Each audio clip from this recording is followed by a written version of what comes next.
Welcome to today's episode of the Blueprint Podcast, where we throw out the old blueprint so we can learn to become who we were always meant to be. I'm your host, Peasant Smith. If you haven't already, make sure you click the subscribe button and share the podcast with your friends on social media and tag me in it at JBirdFit. Today we have TikTok's very own Welcome to the Peasant Party dating and relationship chart master, Charlotte. Welcome to the podcast. Welcome to the Peasant Party. How did we get to that name? How did that happen? How did you end up on TikTok? Yeah, so I guess I'll give the origin story, and that'll be a mix of, how'd I get on TikTok, where'd the name come from, where'd the charts come from, and how'd I get here? As far as just TikTok goes, I downloaded TikTok at the beginning of the pandemic, the same way a lot of bored people that were working remote, staying inside were.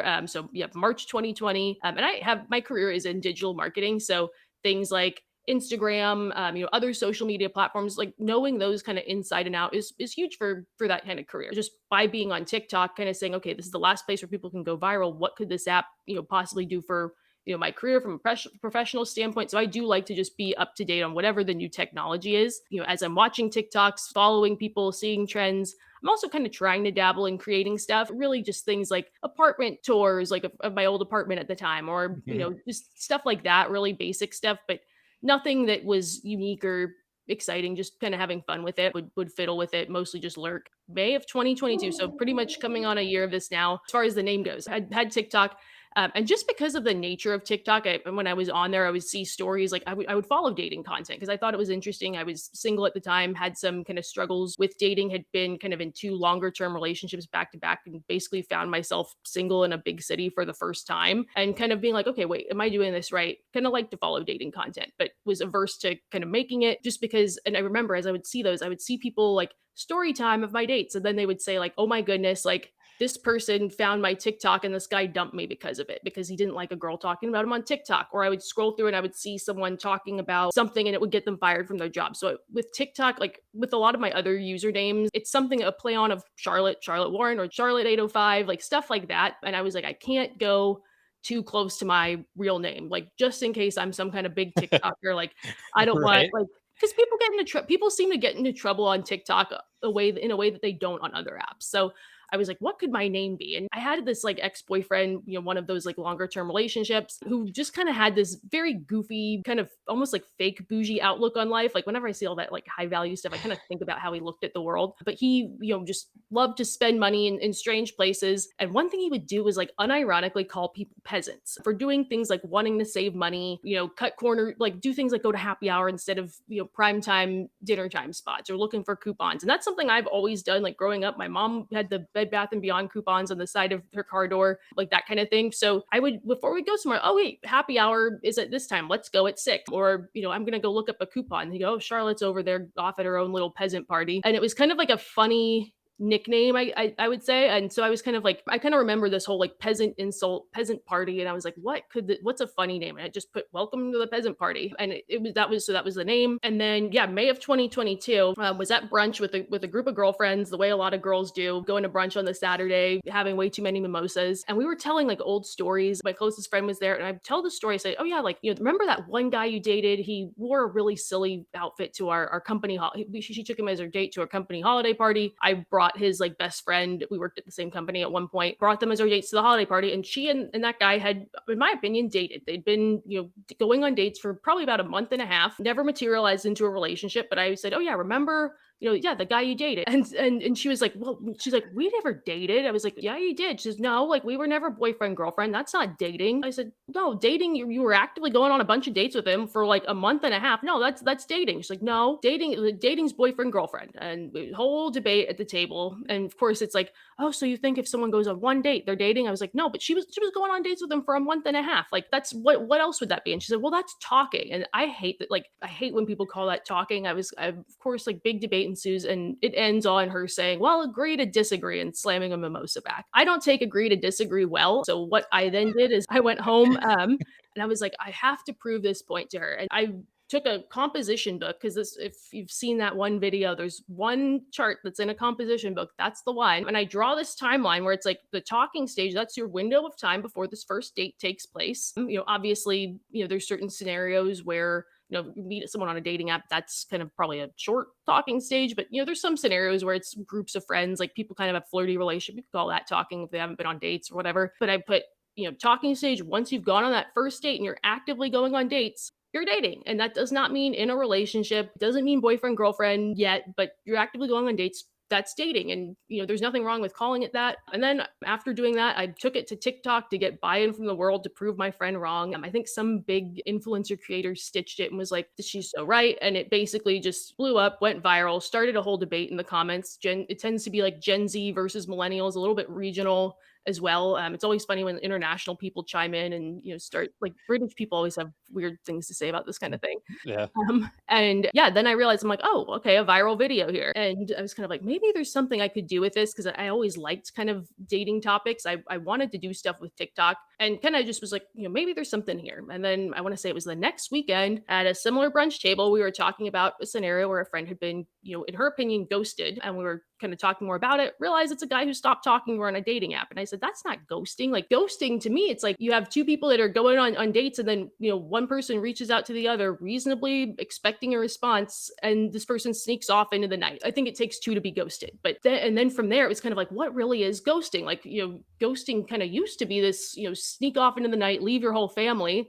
And now it's something as small as stop talking to someone on a dating app. And what are you supposed to believe when someone says they've been ghosted? What do all these buzzwords mean anyway? Well, went home, kind of sat on that. I'm like, okay, maybe there's something here. Started to try to draw things up. And I was like, I can't do this I can't draw. And so being someone in digital marketing who does PowerPoint slides and presentations for a living, I was like, okay, what can I do with PowerPoint? I had a whole bunch of stuff like templates that I would use for work. Like, what is the definition of ghosting? And I kind of put it on an XY axis where it's like the idea is, how close are you with this person versus, how much of an effort did you make for them to talk to you? Kind of laying out what is or isn't ghosting, put that on TikTok, and that blew up as well. And then I realized, okay, I think we've got a niche on our hands, like dating topics using visual aids in some sort. And so I was like, okay, what's next from here? Obviously, kind of where would I pick the topics? But that was kind of the rundown of how it all started. Like, we've got a niche on our hands. My name there is still Welcome to the Peasant Party. I'm now 10, 15,000 followers up. I'm like, I can't change it. So name's still Welcome to the Peasant Party, but that kind of is what got me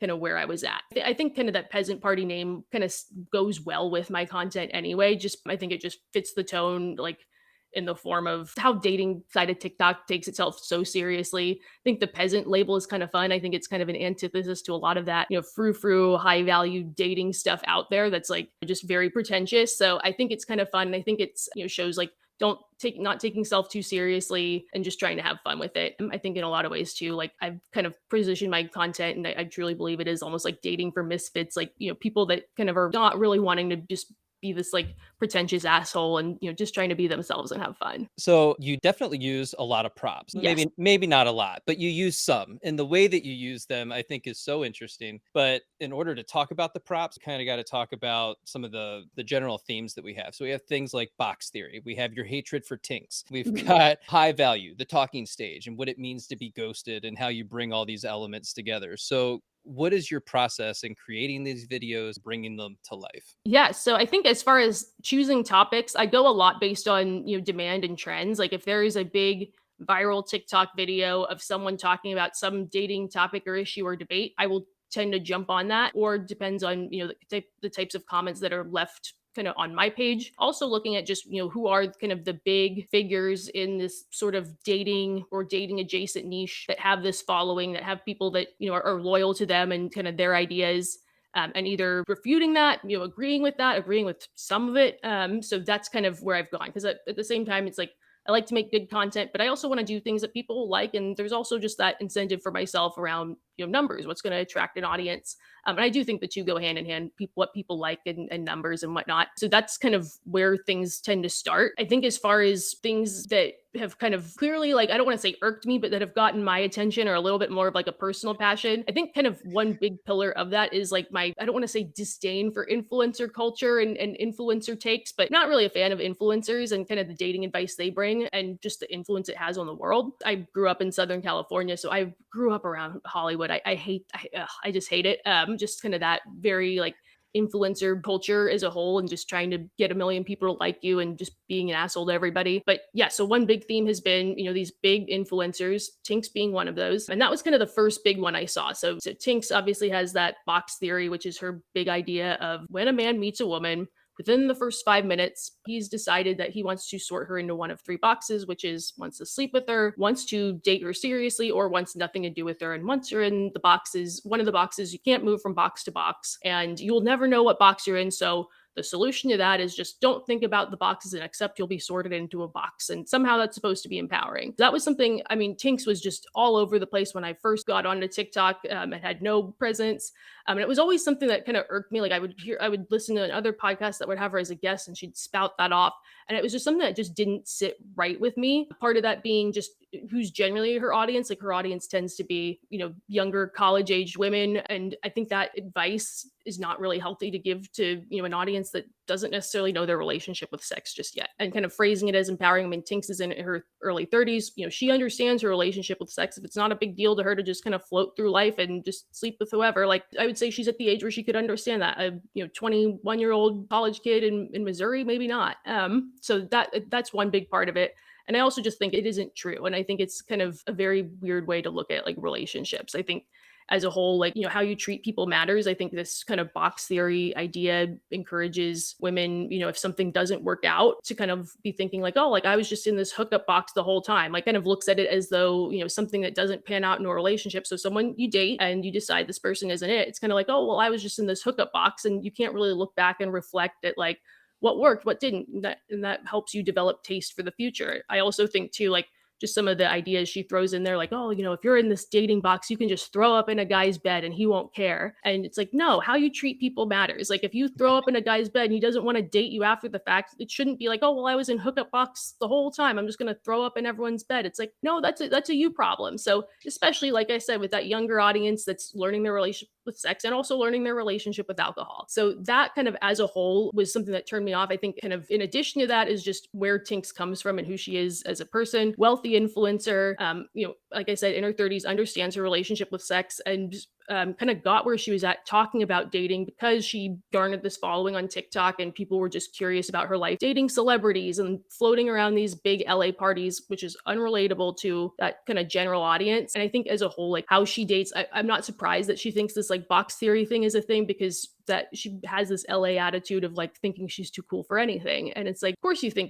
you're just being sorted into boxes. You're not saying anything about what you actually want, which is important. So that's kind of my beef with this box theory. I think I've really rode hard against it for, a few reasons, just being it's out there so much. It has a big following. So that's kind of where it comes from. I've had a lot less fun with it lately just because Tinks has kind of been canceled. And so I'm seeing it pop up a lot less. Is it your fault? No, she had some big scandal where people found her old tweets, and like she lost has lost a lot of deals from it. Like kind of stayed away from kind of pushing too hard on Tinks. But back when it used to be like, oh, like, I'd scroll through and see a 22-year-old being like rah rah Tinks. Like it was hard not to stitch that and be like, F this box theory thing. I think something to go with that too, and this isn't unique to Tinks, but a lot of influencers that have podcasts, they have merch.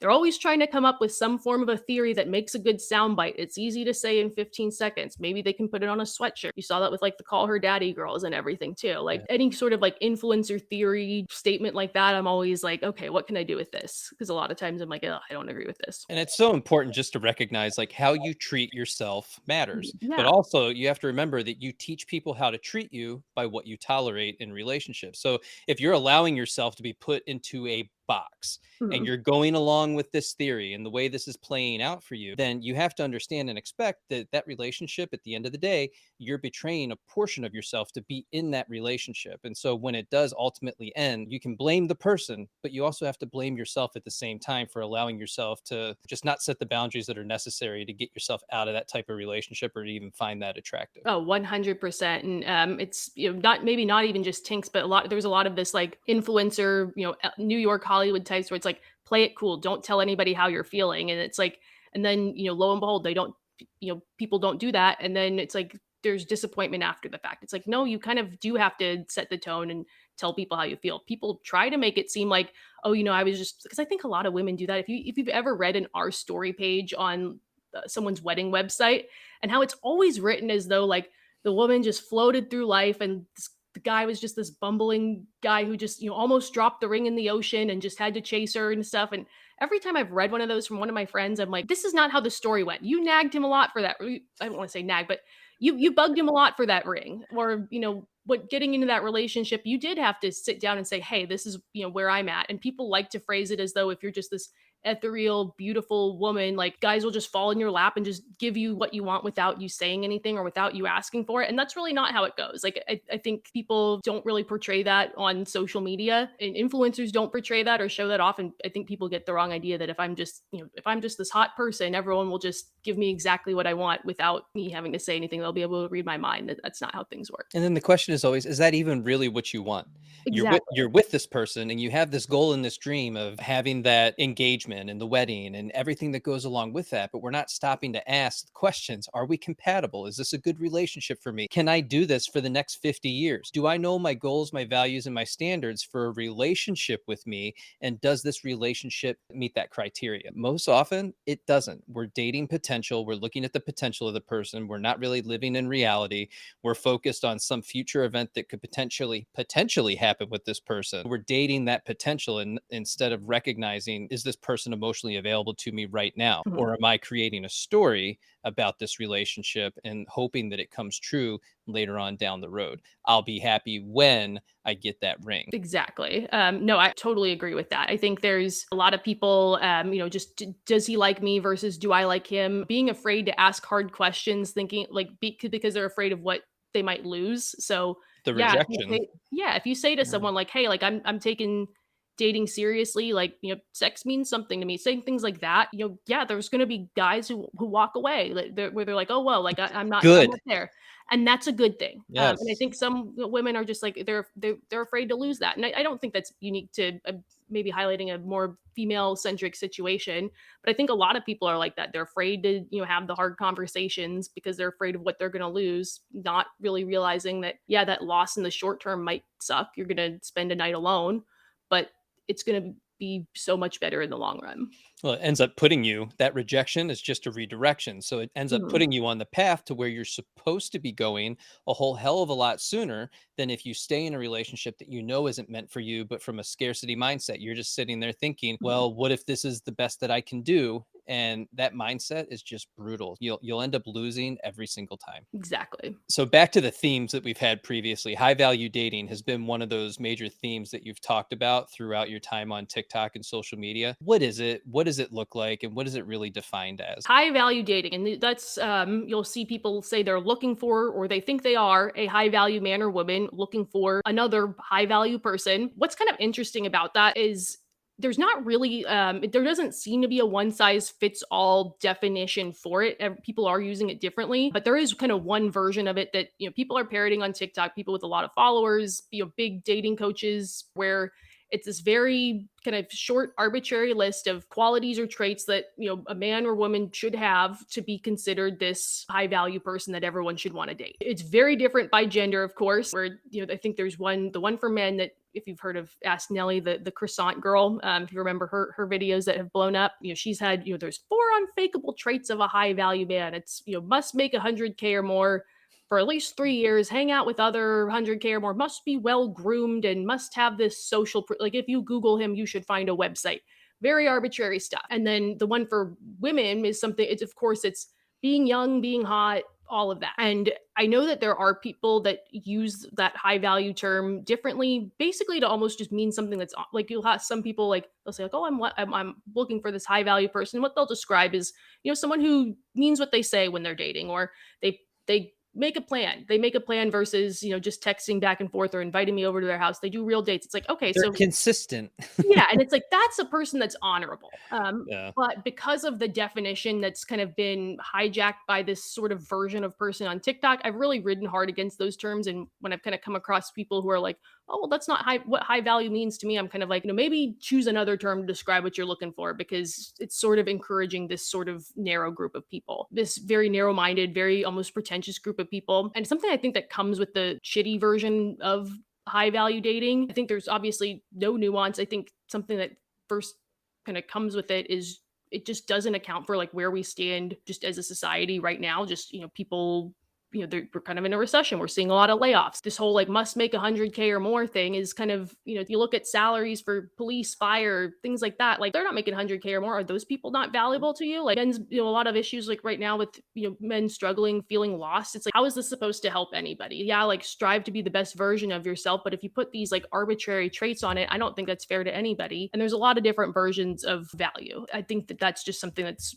unfair. It's unfair to people that have, disabilities, that, are in a position where they're taking care of their parents. Like we're seeing further and further age gaps between kids and their parents, adult children taking care of their parents, maybe having to move closer to them. It's just this very kind of way of looking at things, and it's shitty. And I really have a lot of disdain for that. And I think kind of beyond that, I think of a lot of people who fall into this trap of chasing this like high value thing or following that topic. It's people that maybe are struggling with dating, struggling, maybe socially on top of that, where maybe kind of their idea of, if I achieve this high value thing, I'll deserve this high value person for me. And I think it's bred kind of a sense of entitlement talking down to people, because if you think there's high value people, then you think there's low value people. And high value, all these people that believe in it, like, oh, we don't run around calling people low value. It's like, yes, you do. There's plenty of videos that are doing that. So kind of building that almost like sense of superiority with people that are struggling with dating, and kind of pushing them in a direction of that might not necessarily help them. What they're actually experiencing a lot of the times are attachment issues. They just don't Mhm. know that that's what they're experiencing. So they're talking about all this high value stuff, and they want and they need and they desire and they should have, and you got to give me it. And when you hear them speak about their relationships, they're actually, a lot of the times, they're either more on the anxious end of things, where it's like, give me, I need it. You're going to give this to me. I need you to validate me, love me, be there Mhm. for me, do all the things for me. And then you also have the ones that are more on the avoidant end of things. You got to make six figures, all these things. You got to be absolutely perfect. This is where we're going. This is what we're doing. This is how I want it. And this is the way it's going to be. And you're going to just give me all of that because of who I am. And it's like, man, if you guys would just read the book Attached, or The Power of Attachment, your whole life would just, completely blow up before your eyes. You would have much better relationships. If they're actually listening to this type of podcast, go read the books. Do yourself a favor. I agree with that. Yeah, and I think that's something that is kind of missing from the people that are following that. First, I think there's either people who are selling it, and they know that it's kind of bullshit, and there's people that maybe that are kind of falling into it because they're struggling with dating, struggling socially, feeling that sense of desperation. And I think the people that are selling it to them in the form of dating coaches and whatnot, they're selling people on that fear and that feeling of desperation. I know, just kind of being a woman, like I never really consider. I mean, of course, I think about how old I am. I'll be 30 next month. There's definitely a version of TikTok that really has a lot to say about 30-year-old women who aren't married yet. It almost seems to be instilling a fear in a way that anything else in the world hasn't, for me at least. And I think kind of knowing what I know and just being a person who goes outside, like it's something I can tune out. But I could see how someone who is struggling with loneliness would get scared and start kind of trying to look for answers or trying to look for different solutions because they fear dying alone, or like, oh my god, your eggs are going to dry up, like all that kind of stuff. Yeah, the high value woman stuff too is, in my opinion, kind of ridiculous. Like the advice that you'll see for women to find this high value man, it's like it almost feels like how to be an escort 101. The advice is like, dress in this like hot but modest outfit, and then go to like these fancy hotel bars and just sit there, and a high value man who's rich will be there and just come and try to talk to you, and you just be hot, be as hot as possible. Like they're not attracted to successful women. Just keep your mouth shut about any accomplishments you have and just wait to be picked. And it's like, first, that feels like how to be an escort 101. It just does, like lingering at a bar. And then Yeah. second of all, it's not true. I think the truth to it is that, men maybe care less about, women's career success. I think just as a whole, there's less of the, like, oh, what do you do? Or like, they're not going on Glassdoor and maybe looking up how much money people make the way women might with men. But it still matters in the trickle down economics of, women being successful matters, because guys tend to marry the women in front of them. And who's in front of them? Women who are kind of in a similar social circle. How do you be in that similar social circle as a successful guy? You be a successful girl. Ooh, and that right there, people don't like to hear that. Yeah, like you if you look at any sort of, wealthy person and who they're married to, it tends to be someone, equally successful or from a similar social circle. Get yourself involved in groups, charity events, and shake as many hands as you can, and you'll find like-minded people. That Linger. statement that men will marry the one that is right in front of them when they're ready to Yep. get married. And that is a hard pill to swallow for a lot of people out there that are out on the dating scene, thinking that, you have to be a million and one things, and then you try to break yourself to be with this one particular person. But if they're not ready, they're not Mhm. going to just not be ready for you. It's going to be for anybody that comes into their path. How important are the check boxes? I think as a whole, like kind of with that, there's a double-edged sword to both. And I think there has to be a little bit of both. You'll see people that go all check boxes. And then, a lot of times they'll find someone, you'll hear a lot of women say, he checks all the boxes and just trying to convince themselves to like a guy because, but he checks the boxes, but he checks the boxes. But lo and behold, they don't feel something. But then you'll have people that float on because they don't think about the long-term things that come with those box checking things, like what are their goals, like where are they at in life, and you're just, oh, but we have so much fun, and then all of a sudden it's you want to go and buy a house kind of in the suburbs because you're ready for that, you're ready to slow down, and they're just still having fun, and then it's like, wait a second, we weren't on the same page. Yeah, we had fun, yeah, we vibed, the chemistry was there, but you have to bring some logistics into practicality. It's always there's a fine line between the art versus the math. I would say there's got to be art and there's got to be math. I would tell anyone, like, when it comes to box checking, don't ever put yourself in the position of, I tell everyone never say never, because there's sometimes someone that breaks a rule that surprises you in a way that you wouldn't even think of. Someone where it's like, oh, I would never date someone who didn't go to college, something like that, and then lo and behold, down the road you meet someone who didn't, and box checking goes out the window. I think there, I would say never say never, but kind of bring the logistics into the chemistry, I would say, is important. One of the things that I had recently, and it's popped up a couple times, Mhm, is women that are dating men mhm. that they're not particularly fully interested in. They've gone on dates, they've had a great time with them, and these men they're good people. And the women will say all the right things about the person, but then they'll end it with just not attracted to him, and I feel like I'm forcing that attraction, but then they continue to date that person. Oh my gosh, So it's such a you see that all no, the time. I know, and it's so hard because it's like you wanna give that person advice, but they're so blocked off and they have that barrier up that they're not even prepared to hear anything that you have to say regarding that. But in the meantime, that other person, the man that's involved in this relationship, is catching feelings. He's thinking this is a great relationship, things are going well. She keeps seeing me all the time, and he doesn't know that that other shoe is gonna drop at a moment's notice. What would a chart on something like that look like? Yeah, and I think, kind of the root of that, because people have talked about kind of this issue and why is this such a woman thing? And I think where it comes from, first of all, is I don't think you see as many guys, going on a date with a woman they're, I guess, not attracted to, in a sense of, you see more women say, like, maybe he'll have a nice I don't know if I see it, but maybe I'll learn something, maybe it'll grow. Because you hear all the time, like, there are people, you see more women having slow burns, they're attracted to more of like the full pie, versus I think men are more visual. Mhm. So I think that's why you see more women kind of going down that road in the first place. If a guy's not attracted, he's not going on the date in the first place. I also think something that contributes to that is kind of that, like, fears that women place on themselves, and then kind of pressure that gets placed on women by either other women or society as a whole. Like I said about women feeling like that biological clock kind of makes some women do some interesting things, like you're taking a shot at a basket, when the buzzer goes, or you feel like you're taking it when the buzzer goes, you're going to just take more Hail Marys, versus when you've got the whole rest of the game to go. If you're a 30-year-old woman and you've got a good guy in front of you, do you have all the time in the world to throw this guy away and see what else is out there? So that kind of pressure, I think, also with women, not only is it like maybe this attraction will go, there's a lot more women who just don't take no for an answer when they're trying to set you up with a guy or push another guy in front of you. Like, if a woman says to another woman, like, hey, like, you should totally go on a date with this guy I know, and the woman is kind of like, I don't know, if I see it. Like, I think guys, like, when they say no, other people take that no for an answer. Women, you'll get pushback of like, but he's nice, and kind of pushing you into that position to date that guy. So it's just that kind of pressure that gets put on women by other people and themselves, where that kind of leads to women being in that position in the first place. And those anxieties stick around, where it's like, oh my gosh, but he checks all these boxes, like this could work and stuff. But then it's like, when you're not fully in,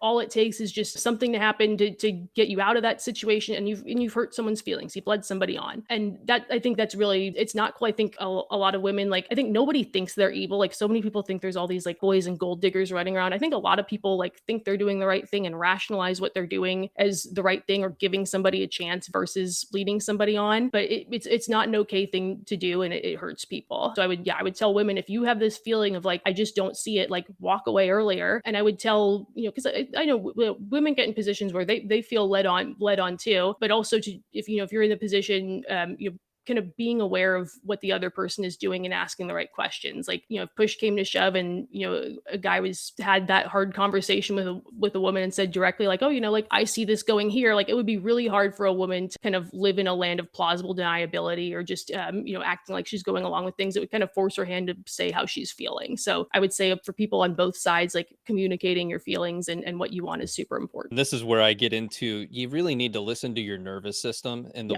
the way that you feel. If you feel like your partner, the person that you're dating, is uncertain about you or uncertain about the situation, and this will pop up in different things like canceling plans, and it'll be all these little small incremental things over time that are going to make you start to feel uncertain. When that pops up, you need to listen to that because there's something going on inside of that other person, and they might tell you, "Oh, it's fine, everything's fine. There's no big problems. There's nothing going on. I've just been stressed. Had a lot of stuff going on at work. I've had all these things that have been happening." But I'm seeing it from the other side of things of being a coach, and I'm getting all this information. Mhm. And what's really going on a lot of the times, now this isn't every situation, so calm down. They're experiencing wanting somebody else. They have all Mhm. these needs, these wants, these desires, and the person that they're dating right now doesn't necessarily fit that, but they're having experiences with other people in their sphere of influence within friend groups or work or travel. They're experiencing the type of people that they actually want to date, but then Mhm. they're kind of holding on to that other person for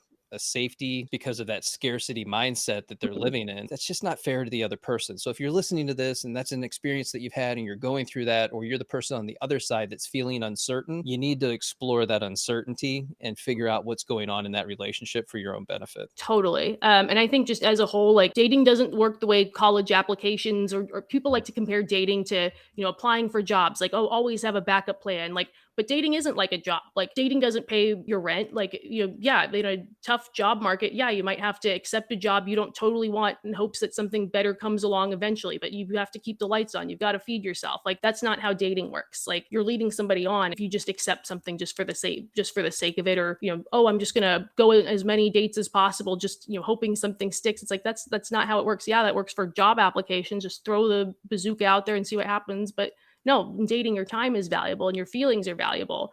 There's no other thing in life that brings people's feelings on that personal of a level into things, and applying for jobs or anything like that. Like you've got to really, I think, pursue one person. You can't half-ass one thing. Like you can't keep that person that you're kind of interested in hopes that someone else will come along, because you got to have your whole heart ready for that versus half in half out with someone else. Dating apps, love them, hate them, or indifferent. I think they're a necessary evil, is what I would call them. I think they're not going away anytime soon. I think at one point last year we were at the 10-year anniversary of Tinder. So I think as a whole, like they're just not going anywhere. So, like, and you'll see it too, like people saying they hate them, but they can't seem to get rid of them. And I think it's because they've added some level of convenience as far as meeting people goes. I think also it's hard to create something new in terms of a dating app, which is why you see people still using Tinder, Hinge, Bumble, because no matter how good the app is, one big part of the dating app is that part of the product is the other users on it. Like I've seen people try to create new dating apps.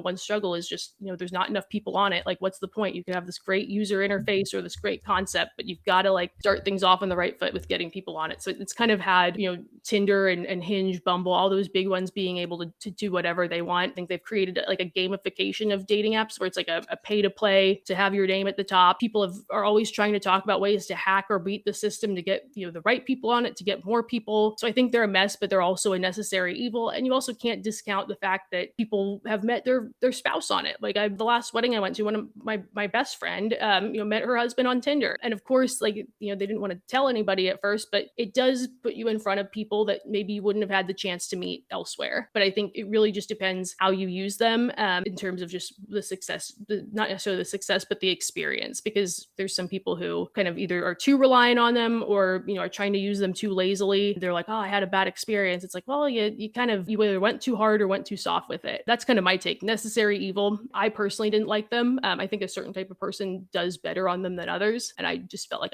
I never liked them. But that's another thing you just see on TikTok a lot of, is like people sharing these experiences, and hearing about others, not realizing that someone in a totally different geographic location or life stage or age might be having a different experience for a totally different reason. And then they're like, well, you're wrong. In Austin, for example, so with dating apps, one big reason I never liked them, When I was on them, I was on Hinge, and one big reason for that is Austin is a huge tourist city. With Tinder and Bumble, it was all like geolocation. It was just drowned out in bachelor parties looking for girls to come hang out with them. So it was exhausting in the sense like people could say, oh, well, that's a good thing. There's too many people. It's like, I don't want to hang out with bachelor parties. Like, no, like, so it was very much like, I don't even want to say it was too many options because that's a non-option for me. It's guys looking for girls to hang out with. Like, we're here for a bachelor party. Come hang out with us. Like every single profile or business traveler. Oh, here for a conference, looking for a cute girl to take to a cocktail or something. And it was, Hinge, you had to be more intentional with your location change. So I did use that one when I was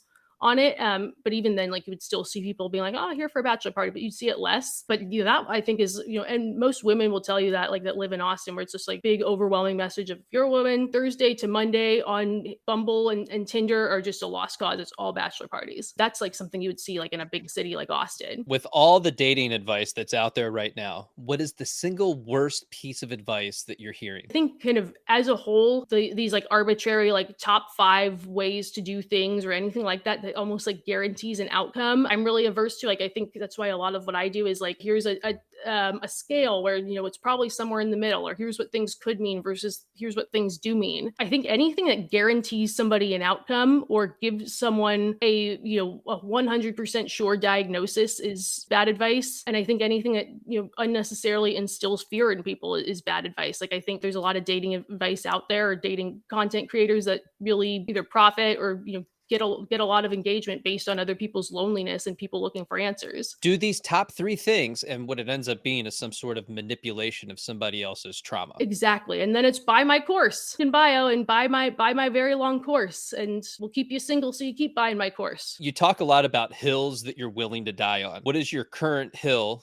that you're willing to die on right now? There's always a new hill. I'm sure I will die. I will die on a small ant hill. I know it. I mean, if you are actively going on dates with someone, you're calling it talking. You're a freaking idiot. I just hate that. If you're actively going on dates with someone you're dating, and that will be a hill I will forever and always die on. All right, so let's dive into that a little bit deeper. The talking stage. Yeah. What is it? What does it look like? And why are people so adamant that it even exists? Yeah. So when I first was on TikTok, I would hear people say like, oh, like these things like another failed talking stage. And at first I was confused because I'm like, why are these people getting so hung up on their dating app matches that they haven't even met in person? Because in my mind, that's talking stage. Or, someone that they haven't even really, maybe the person they kind of know that's DMing them on Instagram. Why are you getting so hung up on this person? Then I realized people are calling talking stage this whole window of time of getting to know someone, but you're not calling it anything. And I think that's kind of part of it. Like I firmly believe like when you start actively going on dates with someone, that's dating. Dating should not be a scary word. And that's kind of your trial. But it is. That's the thing though. And I think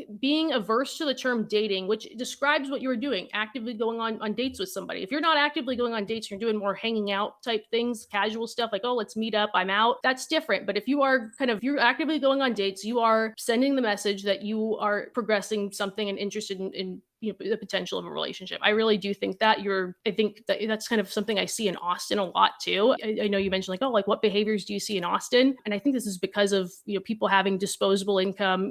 Guys do get lonely, but when you're in a big city, maybe you're not in a rush to be in a relationship. A lot of times where it's like this almost drop in the bucket to, take a girl out on a nice date. And it would be fun to do that, but it doesn't mean anything. You don't want the responsibility of it. You almost want this like boyfriend, girlfriend experience. And I think kind of to avoid this whole thought of like, oh, this means something, people don't even call it what it is, which is dating. And so I think that there's a strong correlation between, people who call doing that talking and what they want and what they're looking for and how seriously they're taking dating. So when I hear people insist on calling it talking, like I'm always like, okay, do you just talk your way into a relationship? And those people kind of are evasive about the question. I think it says a lot about your intent. When does the talking stage end? I think it ends after the first date takes place, as you continue to actively go on dates. Because if you go on one date that's not dating, I think because there's so many like first dates that don't materialize into something else. I think you have that second date planned, that is now dates, and you have this like you're actively going on dates. Like you're planning, continuing, to go on dates, things are escalating. I think once you stop going on those dates, you are no longer dating. That is now past tense. Like you're not just constantly dating someone until the end of time just because you did at one point. Sometimes the ending is more clear with some relationships than it is with others. Like sometimes it's, hey, like I don't see this. And then there's other people where it's you fizzle out or you ghost them and run off into the night. But it is in reference to actively going on dates. You go on 3 dates and then you never hear from this person again. You dated them. You dated them, but is that ghosting? Well, it depends. So I firmly believe it takes two to get ghosted, because something you'll see a lot of people do is they'll go on dates. They might have a nice time. They might even go home and say, "Hey, thanks for a nice time tonight," by a text, and then they never hear from that person again. But I don't think that's ghosting. I think it is ghosting when you reach out to someone and can expect a response and express that you want to see them again, saying like, "Hey, this was awesome. Would love to see you again. What are you doing Thursday?" And they don't respond to that. That is ghosting, because you know for sure they want to see you again. Like if like it's pretty clear, and them ignoring that, that would be ghosting. If you just say thank you, it's kind of like, oh, like, did they have enough fun? Like, because there's a lot of people that I think are on the other side of things, where nobody wants to be the person that assumes, that has this big ego and assumes this person just is obsessed with you or something. Like I've been in those positions where it's kind of like, if I send this rejection text, will it sound patronizing? Like I've been on the kind of that side of things, and so some people are averse to even doing that. But I think when it becomes clear that someone's interested in seeing you and they express that and you ignore it, you are ghosting them. You are avoiding telling them that you don't want to see them again in favor of silence. I totally advocate for the thank you after a first date. How I do you agree. feel about that? You agree? 100%. That's been a whole debate too, and I don't understand why people don't like it. Like the people that ride very hard against it. First off, why anyone is so against this thank you text is beyond me. Like there are a lot of times these high valued women dating coaches where they just say like, if you the second you send a thank you text, you are revealing all your cards. This guy's going to think you're obsessed with him. It puts the ball in their court. Like they have all the power now. They know you like them. Like the message is sent, I'm interested, like kind of with the idea that if you don't like someone, you wouldn't say thank you. I always said thank you no matter what, unless I Right. was very uncomfortable and had nothing to thank them for. I always said thank you. And you'll never know how much if they actually if you won't know if they actually like you, because you've just given them an excuse to text back versus them doing it on their own. I think personally, thank you texts, as well as even like I'll call them like operational texts, like things where you say like, "Hey, I'm on my way," or like, "I'll be there in 10 minutes." I think those don't count as tech. I don't think those count as double texting. I see those as like the confirmation text you get when you buy a ticket for something. No one ever gets mad at those. People do get mad when they get a bunch of spam emails saying buy the tickets. But when you get the ticket saying like you're confirmed for your tickets, or reminder this event is tomorrow, or thanks for attending this event, that's operational. It's not like, oh my God, this company's blowing me up. I think the same for dating and texts. I think also kind of on the note of thank you texts, on a similar note, there's way too many people where they're afraid to send texts that can help them get through the day and plan their day, because of they think it might send a message. So like hey, are we still on for later? Like the advice to women where it's like, if I don't hear from them by 10 a.m., I'm just assuming the date's off. And guys who don't think about makeup and stuff like that at noon who text, and then they've got this arbitrary rule, and then all of a sudden they're out of a date. It's like, do you not have your own kind of day to plan out? Like I hate that kind of advice. So, what about confirming dates? Do you have to confirm the date? Because from my perspective, I dated in the late 1900s where we didn't have access to iPhones and all this other stuff. So, when you set a date, you said, I will pick you up Friday at 7, Mhm. which meant I will be there Friday at 7. Unless there's some sort of significant event that occurs between now and that time, the date is on. There was no confirmation. There was no, hey, pick up the phone and be like, are we going on a date still? Should we be confirming in modern dating I prior to think the date? so, just because I think that just the general easiness of it, it's kind of like, why not? Like, your time is valuable. I think everyone should protect their time, not just, for the message. Like, it's not about the message it sends. It's for your own sake and planning your own day. Like, there's so many times where things like can change the morning of, like, especially if you're one of those people that you plan a date for a week ahead. A lot can happen in a week, and maybe I'm just speaking as someone who lives in a big city with a lot of people that maybe don't put as much thought into planning. Like I think if you maybe don't live as big of a city, or you're someone that a date has a lot higher stakes. Like if you're a single parent and that means a babysitter, like it might look a little different. But in Austin, just a lot happens in a week to where you should probably text that person the morning of, just with how people go about their lives here. So I think it just doesn't hurt, one sentence like, hey, like looking forward to later today, confirming we're still on. Because even then, when I've done that, sometimes you get the, oh my gosh, like, can we push it back by 30 minutes? If someone does that in the morning, I don't think that's a big deal. I think, if you get to the dates in an hour and they keep pushing it back by 30 minutes, not a good thing to do. But I think just because you can and because it's easy, like if you think back in the day, if it's like you had to call someone on the phone and that prevented you from getting out the door in the morning, that'd be a different story. A text, it's like you can send that as you're walking out. So I always liked to. And then it was also, kind of move the day forward and for my own sake and planning and whatnot. So we're definitely confirming the morning of, Yeah. not like 24 Yeah. hours before or anything I like also that. would say, yeah, I would also send on my way texts too. And I ETA love those. texts. I do Always. that all the time. I think Mhm. it's so important. And, you always get compliments on that too. Hey, I'm 10 minutes out. And then you get there and they're like, thank you so much for that. That was so Totally. helpful. And it's such a simple text that you can send when you're on your way just to let them know. Totally. And I think one other part of the thank you text, and I think whenever I see the anti thank you text thing, it's always from people in New York. And I think that plays a role in it because Okay. every time I've left a date, like in Austin, generally speaking, people drive to their dates, unless you're two people living in a high rise downtown. So a lot of times a date ends with a guy saying, text me when you get home safe. So part of that package deal of thank you, like I'm not just going to say got home safe without a thank you.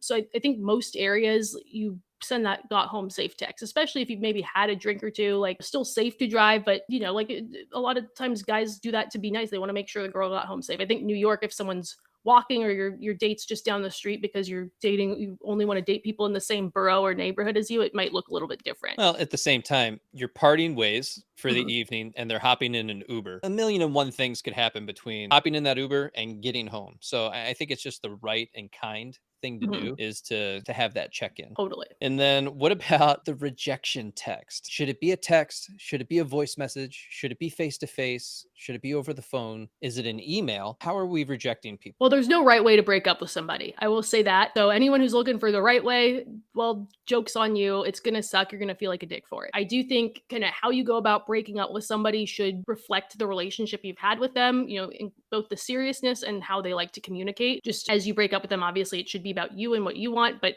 taking their feelings into account, like how the channel they like to be communicated with, I think will make it easier.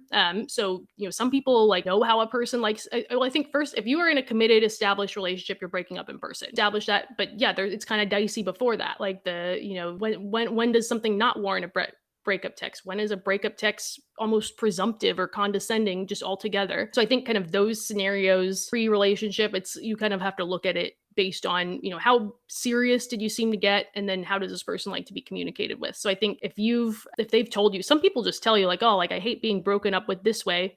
Listen to that. Don't just think like, I don't know. I had a scenario kind of looking back where a guy used like an in-person breakup and basically I thought it was a date and it was kind of like, cool, I put on makeup and went over here just so you could feel like a good guy who broke up in person. It was like, could have done a text. Like, and of course he's like, well, I thought I'm trying to be a good guy. And I always say sometimes like guys kindness their way into being an asshole. That was a clear example of kindnessing your way into being an asshole. I would avoid that in person in those scenarios. Like if you're a guy, almost because like women will see it as like a potential date. I think if you're breaking up with someone in person, it should be, hey, can I swing by your house? Can we chat? That way they're at home. They don't have to be in public. Like unless you're worried about your safety, like no one should be like caught off guard in a public place like that. And then also at their place so that you can leave. They don't, if someone's upset, you just want to protect yourself that, they're not going to linger at your house. That's only if you really think that in person helps. Like they've told you they like to have hard conversations in person, or you have a hunch that they would say, why couldn't you have done this in person? I think as far as like call and text go, like that really depends on like, if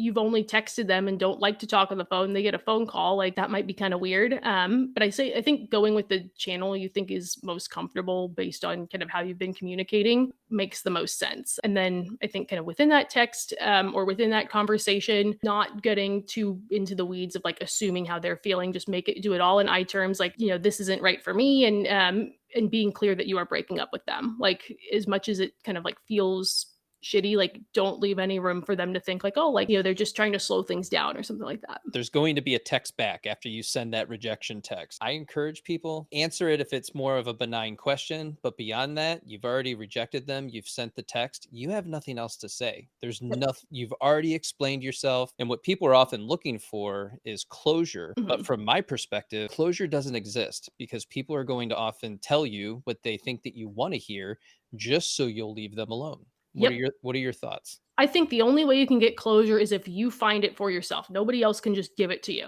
And I think closure for you is an answer that if it relies on someone else doing something you can't guarantee that's out of your control, then you can't go looking for it. Like closure, in my opinion, is more like what do you need to tell yourself to consider things over, like actions or steps you can take to make something feel more over for you. So I think like an example of doing actual closure, like people who are in kind of those long running things or they feel like they've been ghosted. Like I tell people when they feel like they're being ghosted, ghosted, like break up with the other person, like close that door so that they don't come back. Cause a lot of times, like reason people ghost, it's they're not actively trying to ghost someone. It's more like they fall off the radar and they don't break up with someone because the door is then closed if they want to come back. Then they have to answer for like, oh, why did you say you didn't want to see me anymore? They can just come back and say, oh, I've been so busy. So I tell people like if they feel they're being ghosted or it's been too long since they've heard from someone, you go break up with them because that gives you that closure. It closes the door. So I think closure exists in that way. I think if someone sends you a breakup text, I mean, like responding to them, I think if you're the person that sends the breakup text, I think there's some people who think ghosting still applies once you've broken up with someone. If you have broken up with someone, you are no longer ghosting them. If they keep bugging you, you're not ghosting them. So you don't have to answer any questions. I also think if you say something like, I don't feel a spark, that's not a lie. You don't have to force yourself into an uncomfortable conversation. It's also like, I think some people think that there's some sort of like onus on them to give someone feedback so they can do better in the future. You don't have to do that. Like you're not Again, it's not not a the quote. job interview. It's not a job interview. Yeah. It's also like whatever you're thinking might not be something wrong with them. I think that, and then yeah, like I said, people on the other side of it, like you can ask questions. I would almost say like, sit on it and don't say anything like out of frustration.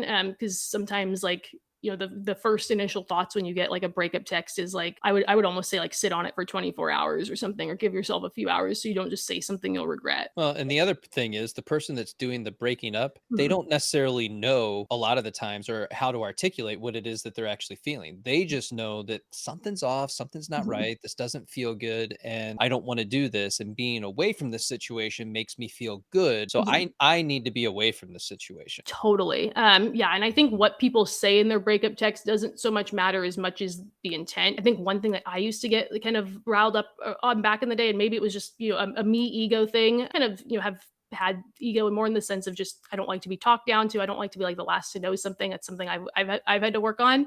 But I always would get angered by breakup texts because sometimes they were just written in this way that I felt like was patronizing. Like I would be like, it would always be like written in a way where it's like, I'm sure this isn't what you want to hear. You're a great girl. Like go get back out there, sport. It's Like assuming a so lot, right? it read a lot like Yeah. a dad telling his 6-year-old daughter who lost her soccer game that everything was going to be fine. And I'm sure where that came from, because everyone likes to be broken up with differently. I'm sure it came from someone who, a girl saying your breakup text wasn't nice enough. There's no right way to break up with somebody. So I almost had to like my solution to that was I would get those texts and I would see a big long text and I delete it and I wouldn't answer it. But that was my version of closure. Like maybe the guy was kind of like, oh my God, she was okay. Is she okay? She didn't answer. My version of closure was not reading a message that made me feel talked down to. So how you accept that is kind of on you. And I also, yeah, I would block the number because part of it too is like if you break up with me, you can't come back. Like, and I think that's helped me. Like just blocking the numbers. I'll block anybody. Like I don't think it's personal. You just heart the message and then block them.